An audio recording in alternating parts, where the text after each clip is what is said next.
आप सभी श्रोताओं को हमारा प्यार और आदर भरा नमस्कार। रिजल्ट जस्ट अहेड के ऑडियो प्रोग्राम के एक था मोहन के इस सीरीज में आप सबका स्वागत है। यह कहानी पूरी तरह जन शिक्षा निर्देशालय शिक्षा विभाग बिहार सरकार द्वारा प्रकाशित पुस्तक एक था मोहन से ली गई है। महात्मा गांधी का जीवन और उनकी कर्म यात्रा से पूरी दुनिया को अच्छा बनने की प्रेरणा मिलती है। अगर हम उनके विचारों का उपयोग अपने जीवन में करें तो हम सबका भला ही होगा। इसके लिए यह ज़रूरी है कि गांधी जी के जीवन किस्से लोगों को बचपन से ही पढ़ने के लिए मिले।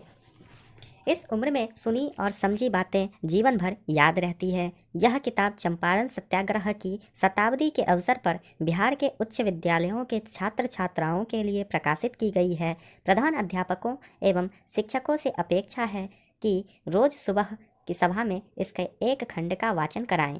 बच्चे इस किताब को खुद भी पढ़ें और महात्मा गांधी को जानें। तो आज प्रस्तुत है इसका पहला खंड, डरपोक आज़ाद नहीं रहते।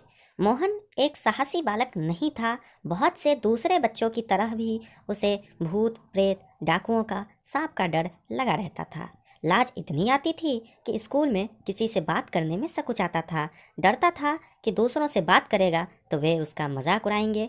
ज़रूरत से ज़्यादा बात न तो शिक्षकों से करता था और न ही अपने सहपाठियों से। घंटा बजने पर ही विद्यालय में घुसता और छुट्टी होने पर तीर की तरह घर लौट जाता। घर पर भी चिंता उसका साथ नहीं छोड़ती।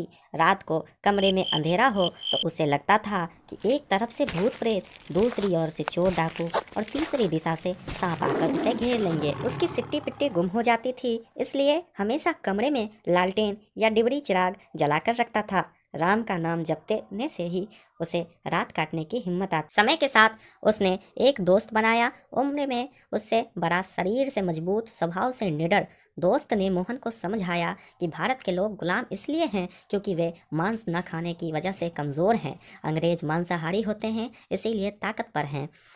उस समय भारत गुलाम देश था। 8,000 किलोमीटर दूर से इंग्लैंड की सरकार भारत पर राज करती थी। अपने ही देश में भारतीय लोग दुत्कारे जाते थे, पीटे जाते थे, अपमानित किए जाते थे। अंग्रेज सरकार यहाँ की धन संपत्ति लूटकर अपने यहाँ ले जाती थी। बालक मोहन देश की आज़ादी चाहता था, लेकिन उसका परिवार वैष्णव था। अभी पक्के शाकाहारी थे। किसी ने कभी मांस मछली नहीं खाई थी। घर में पता चल जाए तो मोहन ने मांस खाया है तो उस पर ही नहीं, सारे परिवार पर कहर टूट जाता।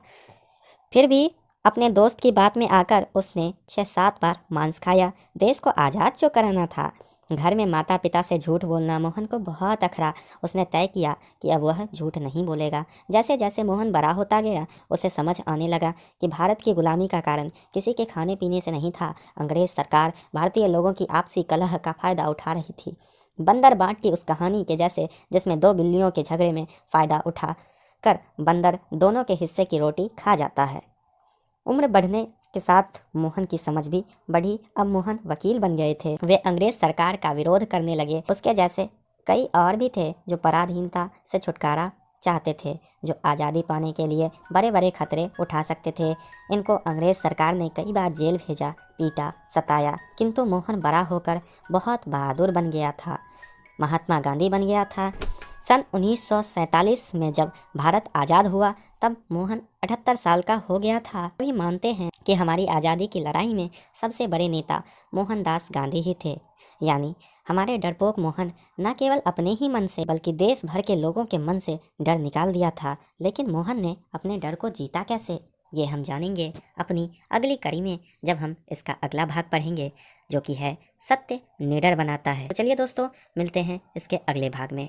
तब तक अपना ख्याल रखिए। धन्यवाद।